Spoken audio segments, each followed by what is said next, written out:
Education count চ্যানেলে সকলকে জানাই স্বাগত। আশা করি সকলে ভালো আছো। আমি তোমাদের সঙ্গে সৌরভ। আজকে আমরা এসএসসি গ্রুপ ডি এবং ক্লার্কশিপ কে কেন্দ্র করে একটা ম্যাথ এবং জিকে সেট নিয়ে এসেছি। এখানে ম্যাথ এবং জিকে দুটোই আলোচনা করব। এর আগের ক্লাসে আমরা এসএসসি গ্রুপ ডি এবং ক্লার্ক রিলেটেড বিভিন্ন জিকে কোশ্চেন এবং ম্যাথের কোশ্চেন আমরা আলোচনা করেছি, যেগুলো আমাদের প্লেলিস্টে দেওয়া রয়েছে। যাদের প্রয়োজন তারা সেখানে গিয়ে দেখতে পারো। আশা করি সেই ক্লাসগুলি তোমাদের আসন্ন পরীক্ষার জন্য হেল্পফুল হবে। প্রথম যে রয়েছে আজকে সেটা হলো অঙ্ক। সুরেশের বয়স কিরণের দ্বিগুণ, তাদের বয়সের সমষ্টি 24 বছর হলে সুরেশের বয়স কত? তাহলে সুরেশ আর কিরণ দুজন মানে ব্যক্তি রয়েছে। সুরেশের বয়স কিরণের দ্বিগুণ, কিরণকে আমি এক্স ধরলাম, তাহলে সুরেশ হবে 2x। এবারে সমষ্টি দেওয়া রয়েছে মানে দুটো যোগফল 2x প্লাস x করলে 3x, তাহলে 3x এর ভ্যালু 24। তাহলে x এর মান আমরা পাবো 8। এখানে বলি সুরেশের বয়স কত, মানে 2x এর মান আমাকে বের করতে হবে। আর দোকানে 16 বছর।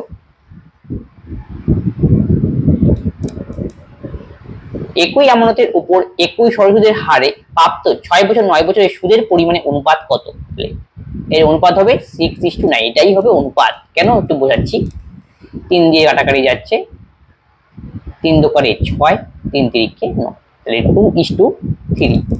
যদি আমরা অঙ্ক করতাম I equal to P T R by 100, এটা তো আমরা সিম্পলি হচ্ছে ফর্মুলা না। I P, এখানে টি এর মান দেওয়া রয়েছে 6 আর বাকিগুলো দুটোর ক্ষেত্রেই same, T6 into R by 100। এটা ফার্স্ট কেস। এবার সেকেন্ড কেসের ক্ষেত্রে আসি আমরা। সেকেন্ড কেসের ক্ষেত্রে I2 ইকুয়াল টু P তো ফিক্সড ইনটু T হলো 9, আরও ফিক্সড, ডিভাইডেড বাই 100। তাহলে এই যে প্রথম ক্ষেত্রে I1, দ্বিতীয় ক্ষেত্রে I2, এই দুটোর অনুপাত করতে বলেছে আমাদের I1 ইসটু I2। তাহলে P into 6 into R divided by 100 equal to P into 9 into R by 100। এই 100 100 কাটো, পিপি কাটা আর আর কাটা, পরে থাকবে কি 3 দোকানে 6, 3 থেকে আলটিমেটলি এই যে আমাদের বছর রয়েছে সেটাই অনুপাত করতে হলো। পরীক্ষার সময় শর্টকাট তোমরা এইভাবে করবে। যদি একটি ঘনকের মোট পৃষ্ঠের ক্ষেত্রফল 384 সেন্টিমিটার স্কয়ার হয় তাহলে ঘনকের আয়তন কত? ঘনক মানে লুরুৎ চক্র আকৃতির ফিগার। তাহলে একটি ঘনকের মোট পৃষ্ঠের ক্ষেত্র মানে সমগ্রতলের ক্ষেত্রফল দেওয়া রয়েছে। তাহলে ঘনকের সমগ্রতলের ক্ষেত্রফলের ফর্মুলা হলো 6 ইনটু a স্কয়ার, মানে 6 গুণন বাহুর দৈর্ঘ্য, তার ভ্যালু দেওয়া রয়েছে 384। তাহলে এখান থেকে আমি এর মানটা বের করব। কাটাকাটি করে দাও, 6 6 36, 2 4 6 24। তাহলে আমি বলতে পারি a স্কয়ার ইকুয়াল টু 64। তাহলে a ইকুয়াল টু রুট করতে হবে, যার মান হবে 8। এটা হলো বাহুর দৈর্ঘ্য। আর এখন ঘনকের আয়তন বের করতে হবে। তাহলে ঘনকের আয়তন বের করার ফর্মুলা হলো বাহুর কিউব। তাহলে বাহু আমাদের 8, তাহলে 8 এর কিউব, তার মানে 512 হবে এই অঙ্কের সঠিক উত্তর। সরল সুদে 4 বছরে একটি মূলধন 40% বৃদ্ধি পায়, 3 বছর পর একই হারে 14,000 টাকা চক্রবৃদ্ধি সুদ কত হবে? সরল সুদে 4 বছরে একটি মূলধন 40% বাড়ে। তাহলে আমি প্রিন্সিপাল যদি 100 ধরি, এটা কিন্তু সরল সুদের ক্ষেত্রে আমাদের বলা রয়েছে। তাহলে সেটা বৃদ্ধি পেয়ে কত হবে? 40%। আর বৃদ্ধি পেয়ে 40% হলো তাহলে 140 হবে। আর 40টা আসলে কি? এটা হলো সুদে আসলের মান হলো 140। তাহলে আমাদের ইন্টারেস্ট কত? আমি জানি অ্যামাউন্ট থেকে মানে সুদে আসল থেকে আসলটা যদি বাদ দেই তাহলে আমাদের ইন্টারেস্ট, তাহলে আমাদের ইন্টারেস্ট হবে 140 থেকে 100 বিয়োগ, তাহলে 40 হলো আমাদের ইন্টারেস্ট। আয়ের মান টি আমাদের দেওয়া রয়েছে 4 ইয়ার। এখান থেকে আমি বের করে নেব আর এর মানটা কত। আর এর মানটা দেওয়া নেই। তাহলে ফার্স্ট কন্ডিশন আমাদের সিম্পলিফিকেশন দেওয়ার উদ্দেশ্য হলো আর এর মান বের করা, সুদের হারটা বের করা। যেন ফর্মুলা কি আমাদের I is equal to P মানে 100, টি হলো আমাদের 4 ইনটু আর ডিভাইডেড বাই 100। এই 100 100 কাটো, 4 10 40। তাহলে আর এর মান আমরা এখান থেকে বের করে নিলাম 10, মানে 10% হলো সুদের হার।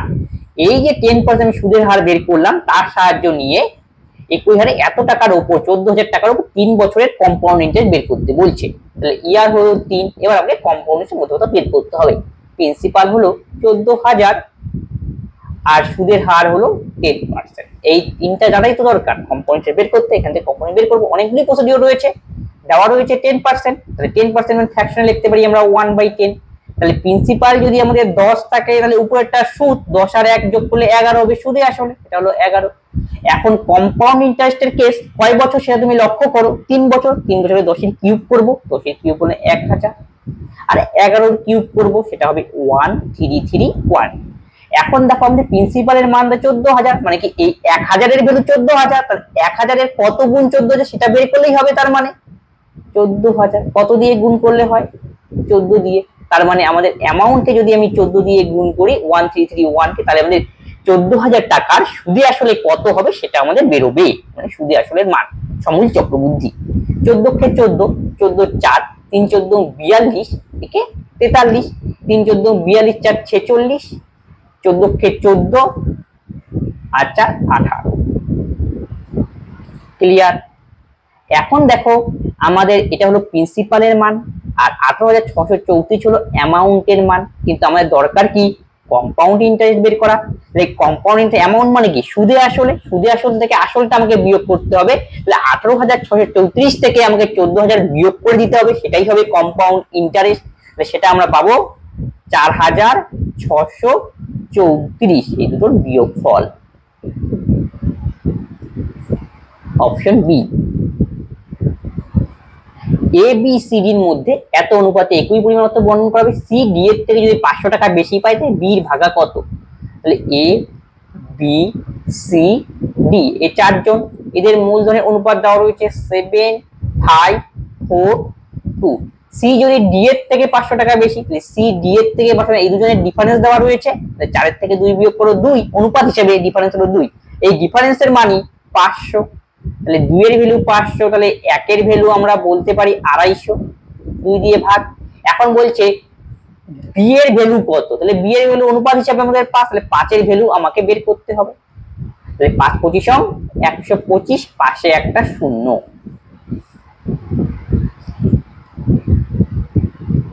28 লিটার মিশ্রণে দুধ ও জলের অনুপাত 4:3।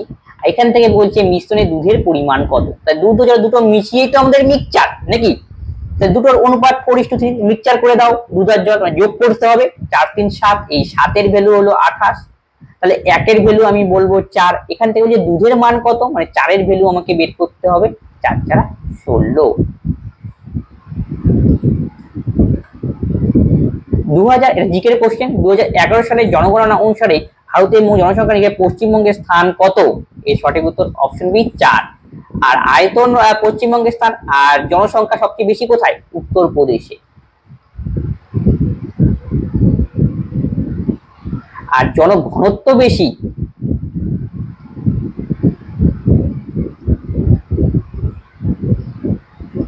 বিহার।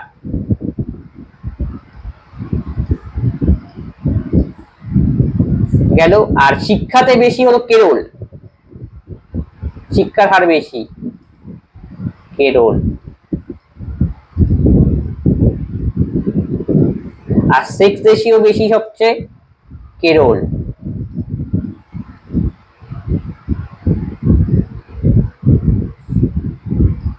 আর আয়তনে সবচেয়ে বড় রাজ্য হলো রাজস্থান,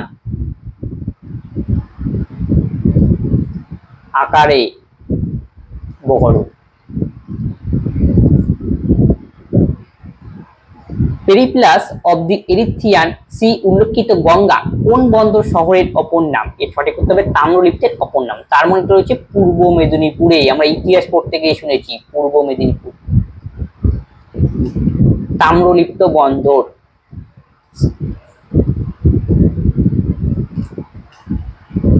এশিয়ার দীর্ঘতম সাইকেল রেস নিচের কোন শহর থেকে ছাড়া হয়েছিল?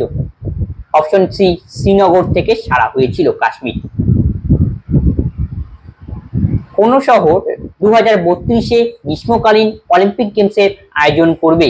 Brisbane, Australia. 2032 তার 4 বছর পর পর অলিম্পিক গেম হয়, তা 2032-এর আগে তাহলে কত হবে? 2028, এটা হবে আমেরিকাতে। পরীক্ষা এটাও জিজ্ঞেস করতে হবে 2028 সনে গ্রীষ্মকালীন অলিম্পিক গেম কোথায় অনুষ্ঠিত হবে? আমেরিকা, আমেরিকার লস অ্যাঞ্জেলাস। আর 2024 সনে কোথায় সম্পাদিত হয়েছিল? ফ্রান্স।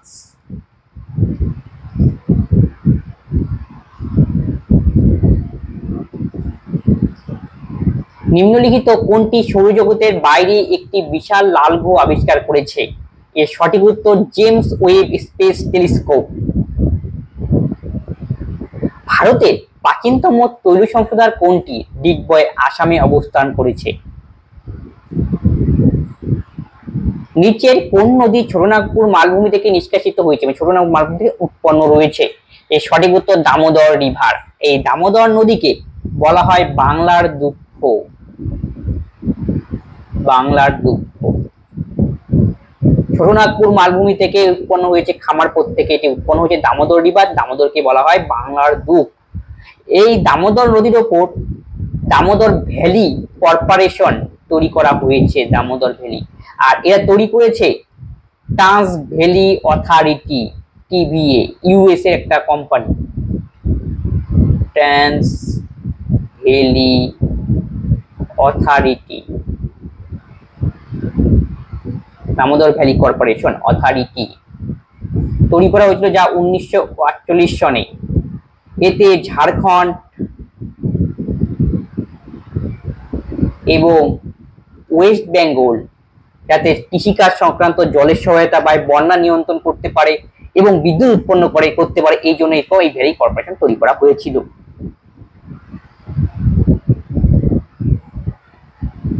নিম্নলিখিত কোন ভারতীয় নদী হবে কর্কটক্রান্তি রেখাকে দুবার পার করেছে বা দুবার কেটেছে?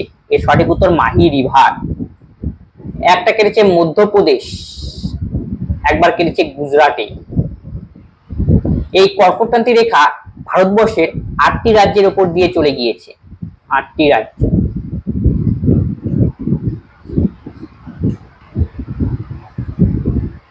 ফরাসিরা কত সালে শেষ পর্যন্ত অধিকৃত ভারতীয় অঞ্চল ভারতের কাছে হস্তান্তর করে?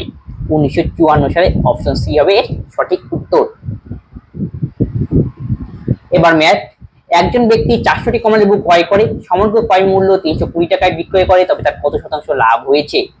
400টা কমলালেবুর সিপি ইজ ইকুয়াল টু 320 কমলালেবুর এসপি সমান। এই তো লজিক। তাহলে এই 0 0 কেটে দাও। যদি আমরা 4 দিয়ে কাটি, 4 10 40, 4 8 32, 2 দিয়ে 5 4। তাহলে আমি বলতে পারি 5টা কমলালেবুর সিপি ইজ ইকুয়াল টু 4টা কমলালেবুর এসপি সমান।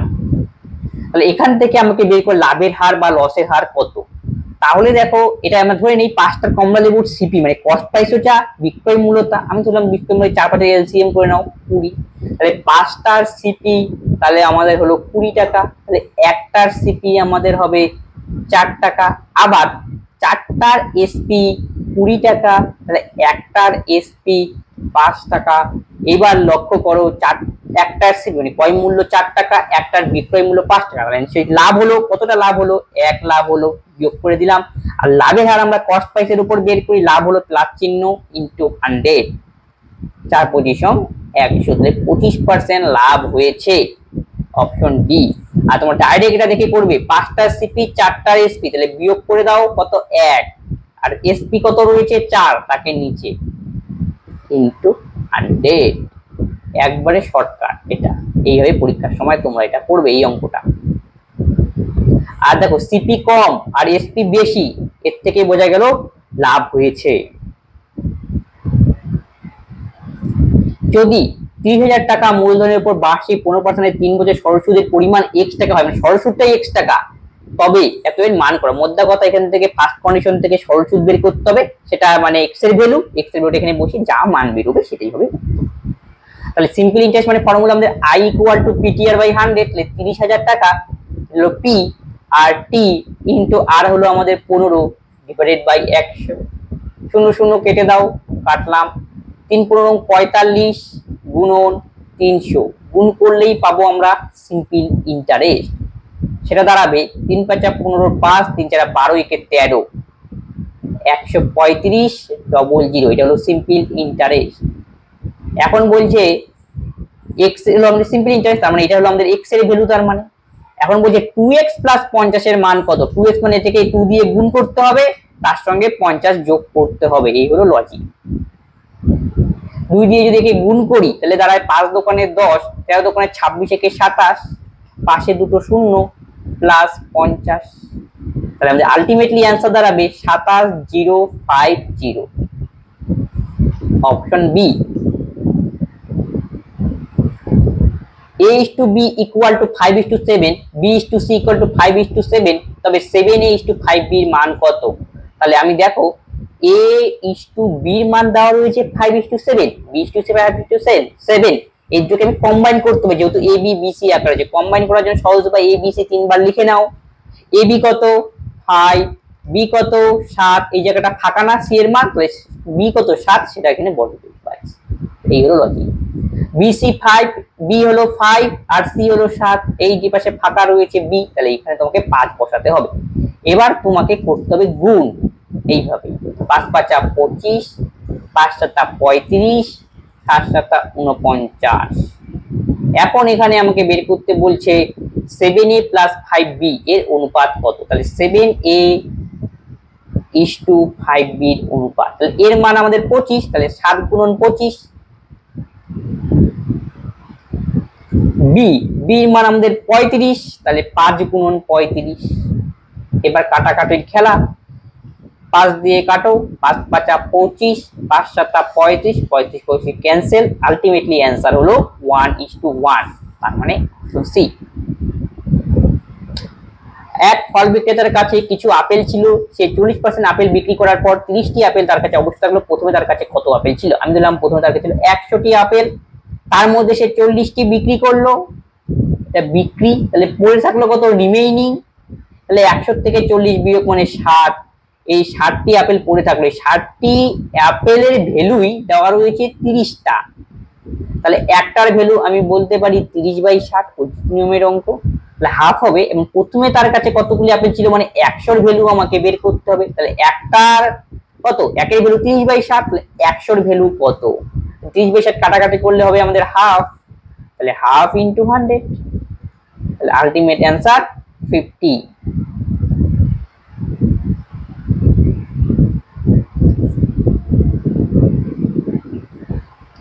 ছয়টিটা আম হবে, 6টি আম 24 টাকায় কিনে 3টি আম 18 টাকায় বিক্রি করে লাভ বা ক্ষতির হার কত, তাহলে 6টা আমের সিপি হলো 24, তাহলে একটার সিপি দাঁড়াবে আমাদের 4 টাকা, আবার 3টা আমের এসপি হলো 18 টাকা, তাহলে একটার এসপি আমি পাবো 6 টাকা।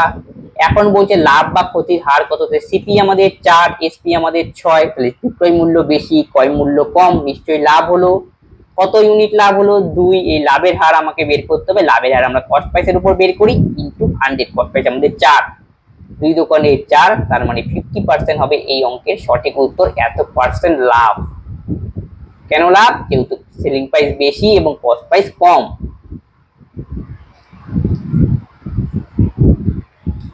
সিনেবার কিসের আকরিক, সিনেবার হলো পারদের আকরিক, পারদ একটি তরল ধাতু, এটা মনে রাখবে, পারদ তরল ধাতু, পারদ তরল ধাতু, তরল ধাতু হলে কি হবে, তাপ ও তড়িতের সুপরিবাহী হবে, তড়িতের সুপরিবাহী, পরিবাহী, থার্মোমিটারের মধ্যে পারদ ব্যবহার করা হয়। আর ব্রোমিন এর নাম শুনেছো তোমরা, ব্রোমিন হলো তরল অধাতু।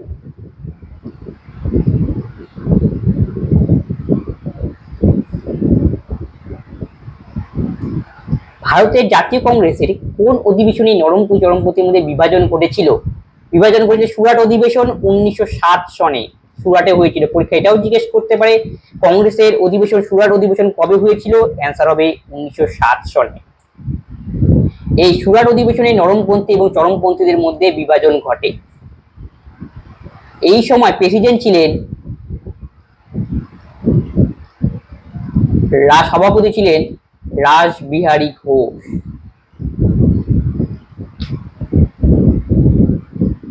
আর লখনৌ অধিবেশনে কি হয়, নরমপন্থী আর চরমপন্থী একসাথে জুড়ে যায়, ঠিক আছে, এটা হয়েছিল লখনৌ অধিবেশন 1916 সময়। এই সময় প্রেসিডেন্ট ছিলেন অম্বিকা চরণ।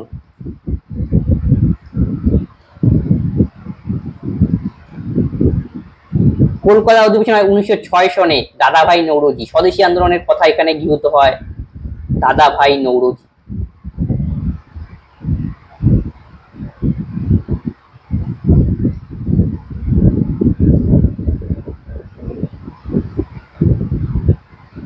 আর বেনারস হয়েছিল অধিবেশন 1905, এনে বঙ্গভঙ্গের সিদ্ধান্ত গৃহীত হয়।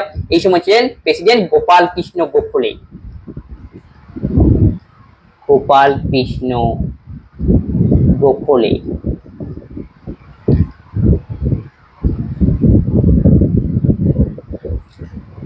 1757 সালে পলাশীর যুদ্ধে কে পরাজিত হয়েছিল? সিরাজউদ্দৌলা। পরাজিত হয়েছে 1757 সনে পলাশীর প্রান্তরে 23শে জুন। কার কার মধ্যে? সিরাজউদ্দৌলা এবং রবার্ট ক্লাইভ।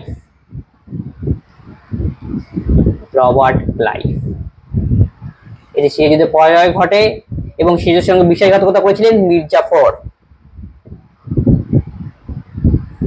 পরে একটা ম্যাথ সিম্পলিফিকেশন করতে বলেছে। তাহলে দেখো এগুলো আমাদের যখন ব্র্যাকেট থেকে রিলেটেড এরকম সরল থাকবে, আমরা নিয়ম হলো বদমাশ নিয়ম অনুযায়ী কাজ করব।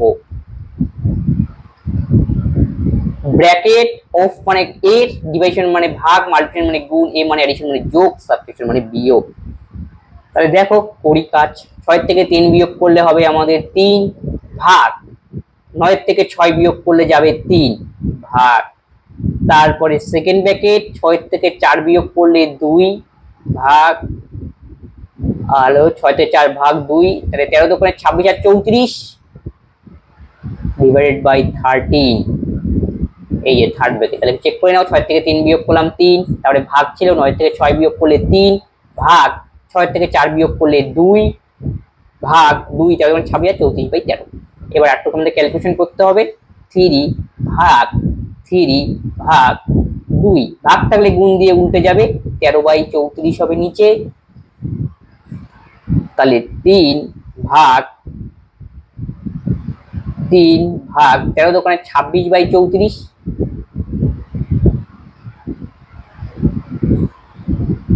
2 13 দোকানে 26 বাই 13 34, তাহলে 13 দোকানে 26 বাই 34। তাহলে 3 ভাগ, ভাগ রয়েছে গুণ দিয়ে উল্টে যাবে, 34 উপরে যাবে, 26 নিচে। আবার ভাগের কেস, তাহলে 3 আর নিচেরটা তাহলে উপরে যাবে 26, নিচে আসবে 3 গুণন 34, 3 3 কাটা, 2 দিয়ে 13, এখানে আসবে 17, তাহলে 13 বাই 17 হবে আমাদের এই অঙ্কের সঠিক উত্তর।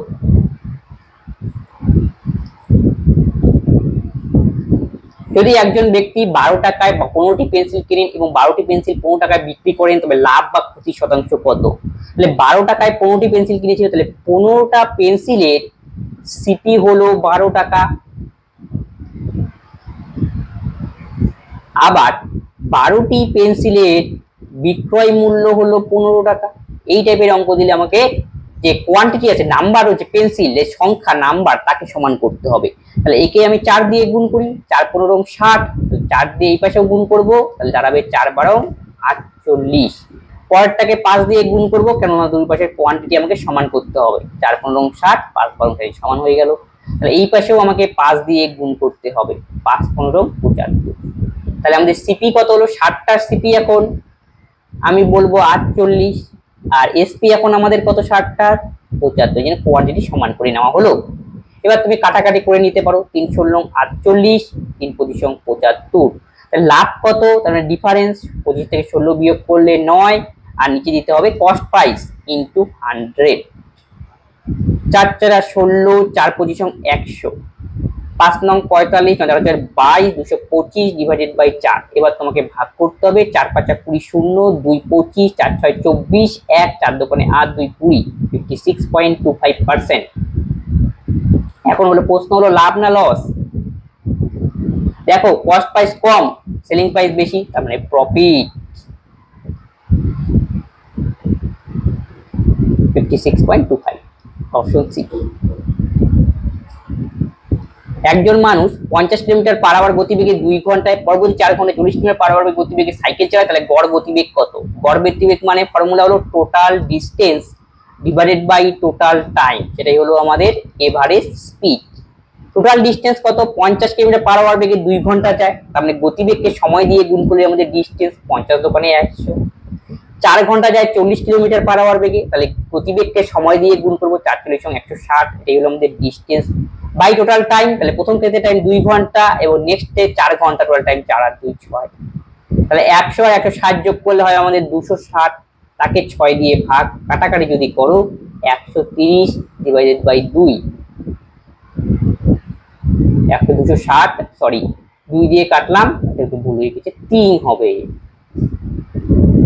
ঠিক আছে, 3 4 12, 1 0, 3 3 9, 43 পয়েন্ট সামথিং, অপশন রয়েছে সি।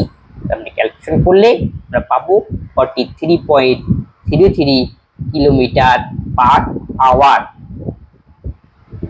নেক্সট অঙ্ক, হেনা একতা দোকানে গিয়ে একটি সোফা কিনলো, সে এটি 30% ছাড় পেয়েছে। যদি সে 35% পেত তাহলে সে 2000 টাকা তার বাঁচত। তাহলে সে সোফার জন্য কত টাকা দিয়েছিল? তাহলে দাম ছিল মনে করো 100, সে প্রথম থেকে 30% ছাড় পেল। আচ্ছা 30% ছাড়, নেক্সট সে পাইলো 35% ছাড়। তাহলে আলটিমেট সেভিং কতটা হলো তার? তাহলে 5 ইউনিট সেভিং। এই 5 এর ভ্যালু 2000, তাহলে 1 এর ভ্যালু আমরা বলবো 4 5 20, 4400, এটা তার সেভিং।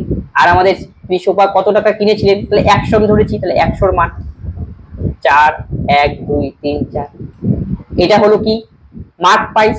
এখন এর উপরে কত পার্সেন্ট ছাড়ে কিনেছিলেন তিনি? 30% ছাড়ে। তাই এই 30% বের করলেই আমাদের অ্যান্সার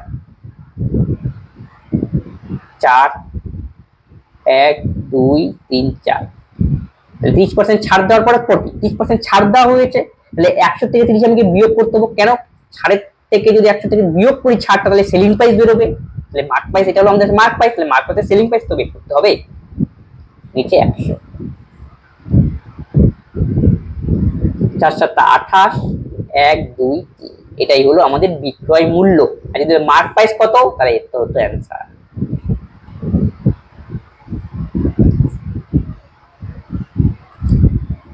NSSO এর ফুল ফর্ম কি? ন্যাশনাল স্যাম্পল সার্ভে অর্গানাইজেশন, যা স্থাপিত হয়েছিল 1950 এবং এর হেডকোয়ার্টার রয়েছে দিল্লিতে। এই সংস্থা মেনলি আমাদের বিভিন্ন ডাটাবেস নিয়ে কাজ করে, স্ট্যাটিস্টিক্সের উপর, জনসংখ্যাগত এই সমস্ত নিয়ে কি ডাটা রিলেটেড যে ব্যাপারগুলো রয়েছে এই একটা কাজ করে। 3টি গাড়ির অনুপাত 3:4:8 অনুপাতে রয়েছে। এই গাড়িগুলি একই দূরত্ব যাতায়াত করলে যদি সে সময় নেয় তার অনুপাত বের করতে বলছে। 3টা গাড়ির গতিবেগের অনুপাত দেওয়া হয়েছে। প্রথমটার গতিবেগ 3, পরেরটার 4 এবং তৃতীয়টার হলো 8। এখন এখান থেকে আমাকে বের করতে বলছে টাইমের অনুপাত কত হবে। তাহলে আমরা জানি speed equal to distance by time, কিন্তু এখানে ডিস্টেন্সটা বলছে ফিক্সড। ডিস্টেন্স যদি ফিক্সড থাকে তাহলে গতিবেগের সঙ্গে সময়ের কি সম্পর্ক? ব্যস্ত সম্পর্ক। তাহলে স্পিড ভ্যারিজাস 1/t আমি বলতে পারি, এটাই তো ব্যস্ত সম্পর্ক। মানে গতিবেগ বাড়লে সময় কমবে, সময় কমলে গতিবেগ বেশি হবে, এটাই তো কথা। তো এখান থেকে আমাকে টাইম মিলেছে, তার মানে স্পিড যেটা দেওয়া রয়েছে তার ব্যস্ত অনুপাতিক করতে হবে। ব্যস্ত মানে কি? তাকে উল্টে দেওয়া, মানে 1/3 4 আছে, তাহলে 1/4 উল্টে দেবো। 8 হচ্ছে 1। এবং সিম্পল ফিগারে নিয়ে আসার জন্য কি লসাগু দিয়ে গুণ করবো। 3 4 8 লসাগু কত? 3 4 8 লসাগু হবে 24। 24 দিয়ে সবগুলোকে গুণ, 3 8 24, 8 4 6 24, 3 8 24, 8 6 3। কত বছরে 450 টাকায় বার্ষিক এত পার্সেন্ট সরল সুদ 81 টাকা হলো? তাহলে I ইকুয়াল টু PTR/100।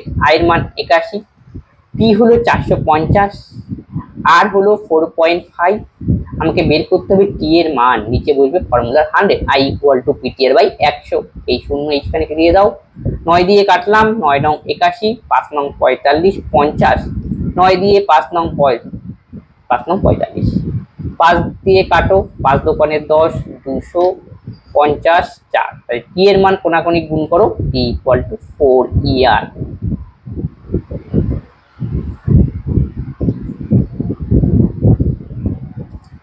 একা একটি কাজের অর্ধাংশ 150 দিনে সম্পূর্ণ করে। 50 দিনে এর দ্বারা কত শতাংশ কাজ সম্পন্ন করতে? এ একটি কাজের অর্ধাংশ মানে হাফ অংশ কাজ করে 150 দিনে। তাহলে এখান থেকে আমরা বলবো তাহলে এক অংশ কাজ করবে তাহলে কত দিনে? 300 দিনে এক অংশ কাজ করবে। 300 দিনে এ কাজ করে এক অংশ, 300 দিনে এ কাজ করে এক অংশ। তাহলে একদিনে এ কাজ করবে 1/300 অংশ। এ এখন কতদিন কাজ করেছে? 50 দিন। 50 দিনে কত অংশ কাজ করবে? 50/300 অংশ, এত অংশ। তার মানে কাটাকাটি করলে 50 1/6, মানে 1/6 অংশ কাজ করবে। তো অংশ আকারে, কিন্তু পার্সেন্টেজে কত? তাহলে 1/6 কে পার্সেন্টেজ বানাবো, ভগ্নাংশে পার্সেন্টেজ 100 দিয়ে গুণ। তাহলে 100/6 মানে 50/3 মানে 16 সমস্ত 300 লং 48, 16.67%।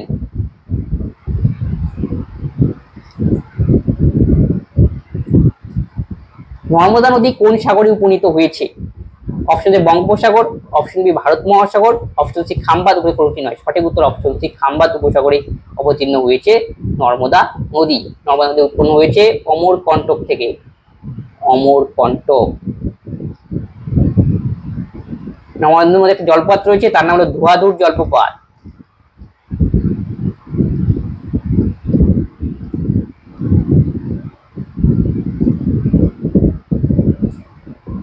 দু হাজার পঞ্চান্নের সঙ্গে কোন ক্ষুদ্রতম সংখ্যাটি যোগ করলে যোগফল 27 দ্বারা সম্পূর্ণরূপে ভাগ করলে মিলে যাবে? এর জন্য আমাকে কি করতে হবে? 2055 কে 27 দিয়ে ভাগ করতে হবে। এটা হলো ফার্স্ট কাজ। 7 দিয়ে দিলে কত হয়? 7 7 49 এর 9, 7 দোকানে 14 4 18, 189। 8 দিলে বেশি হবে, 7 56 6, 8 দোকানে 16 5 216, কিন্তু আমার 205 লাগবে, তার মানে 7 বারে মিট যাচ্ছে। 7 7 49 এর 9, 18 189। 4 থেকে 9 গেলে 6, এর থেকে 9 বিয়োগ করলে 1, 2 2 মিলে গেল। তাহলে এখন আমাকে 5 কেটে নামাবো। এখন কি করতে হবে? 165 নিয়ারেস্ট নিয়ে আসতে হবে। 5 দিয়ে যদি গুণ করি, 5 7 35, 5 দোকানে 10 আর 3 13, 135। 6 দিয়ে দাও, 6 7 42 এর 2, 6 দোকানে 12 4 16, 162। 6 7 42 এর 2, 6 বাদ দিন। তাহলে কত আসলে অবশিষ্ট? 3। তাহলে এখান থেকে আমি অ্যান্সার বের করব। যদি বলতো কত বিয়োগ করলে অ্যান্সার হবে 3 বিয়োগ করলে। দেখো 2015 থেকে যদি 3 বিয়োগ করে দাও তো 7 দিয়ে ভাগ করলে মিলবে। কিন্তু আমাকে প্রশ্ন বলছে, যদি বলতো কত বিয়োগ করলে অ্যান্সার 3, বলছে কত যোগ করলে, তখন আমি কত দিয়ে ভাগ করছি? 27 দিয়ে। এর থেকে বিয়োগ করে দিতে হবে তোমাকে। 27 মাইনাস 3, 24 হবে আমাদের সঠিক উত্তর। এত যোগ করলে আর বিয়োগ করলে বলে 3 অ্যান্সার। পশ্চিমবঙ্গে কোচবিহার নিচের কোন শিল্পের জন্য বিখ্যাত? কোচবিহার পাট শিল্পের জন্য বিখ্যাত, এখানে তামাক শিল্প রয়েছে। খন্দকার নন্দী কি ছিলেন?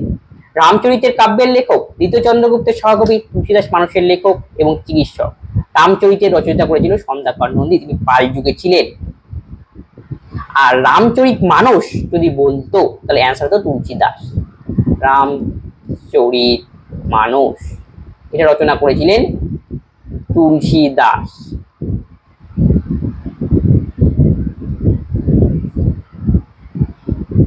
The god of small things উপন্যাসের রচয়িতা কে? লিখেছেন অরুন্ধতী রয়, তিনি ম্যান বুকার অ্যাওয়ার্ডেও ভূষিত হন এই বইয়ের জন্য। খুশবন্ত সিং, যার বিখ্যাত বই পরীক্ষায় জিজ্ঞেস করে প্রায়শই, সেটা হলো এ ট্রেন টু পাকিস্তান।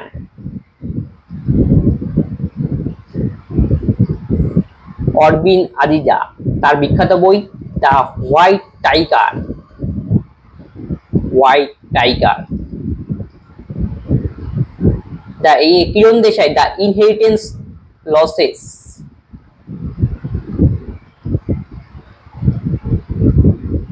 তার বিখ্যাত বই।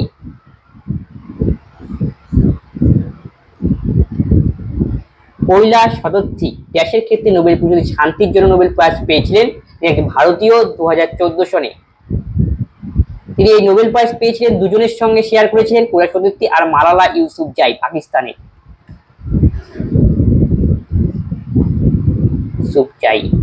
তিনি ছিলেন সর্বকনিষ্ঠ নোবেল প্রাইজ বিজেতা মালালা ইউসুফজাই এবং কৈলাস সত্যার্থী যৌথভাবে শান্তির ওপর 2014 সনে নোবেল পুরস্কারে ভূষিত হয়। আর কৈলাস সত্যার্থী মানে চাইল্ড লেবার বা শিশুদের উপর অত্যাচার যে রয়েছে সেরকম পাচার সংক্রান্ত, তাদেরকে বাঁচানোর জন্য যে কাজ করেছিলেন কৈলাস সত্যার্থী। দুটি সংখ্যা লসাগু এত গসাগু এত, একটি সংখ্যা অপর সংখ্যা কত? অপর সংখ্যা বের করার ফর্মুলা হলো লসাগু গুণন গসাগু ডিভাইডেড বাই একটি সংখ্যা। একটি সংখ্যা, এই ফর্মুলাটা মনে রাখবে। যদি এরকম থাকে, আমাদের লসাগু দেওয়া থাকে, গসাগু দেওয়া থাকে, একটি সংখ্যা বের করতে বলে, তাহলে অপর সংখ্যা কি হবে? আর ফর্মুলা হলো অপর সংখ্যা ইকুয়াল টু লসাগু গুণন গসাগু একটি সংখ্যা। আসলে সংখ্যা এইভাবে বলতে পারি, আবার সংখ্যা দুটির গুণফল ইজ ইকুয়াল টু লসাগু গুণন গসাগু। এখান থেকে এটাই আমরা দেখলাম, আর কিছুই না। তাহলে একটি সংখ্যা আমাকে বের করতে বলছে, তাহলে লসাগু গুণন গসাগু, লসাগুর মান হলো 2376 ইন্টু গসাগুর মান হলো 33 ডিভাইডেড বাই একটি সংখ্যা। 756 6 8 72 বা 77, আর দোকানে 16 7 23, তাহলে 8 দিয়ে যাচ্ছে একবারে। 3 24 এর 4, 3 24 আর 2 26, তাহলে 264। আজকে ক্লাসে এই অঙ্ক এবং জিকে মিলিয়ে এই 38খানা কোশ্চেন তা আমরা সলভ করে দিলাম। যদি কোনো কোশ্চেনে বা কোনো অঙ্কে তোমাদের ডাউট হয় অবশ্যই তোমরা কমেন্ট বক্সে কমেন্ট করবে, বন্ধুর সঙ্গে এই ক্লাসগুলি শেয়ার করে দাও, সকলেই এই ক্লাস থেকে উপকৃত হয়। তবে আজকে ক্লাস আমরা এখানেই শেষ করছি, পরের ভিডিওতে আবার দেখা হচ্ছে। ধন্যবাদ।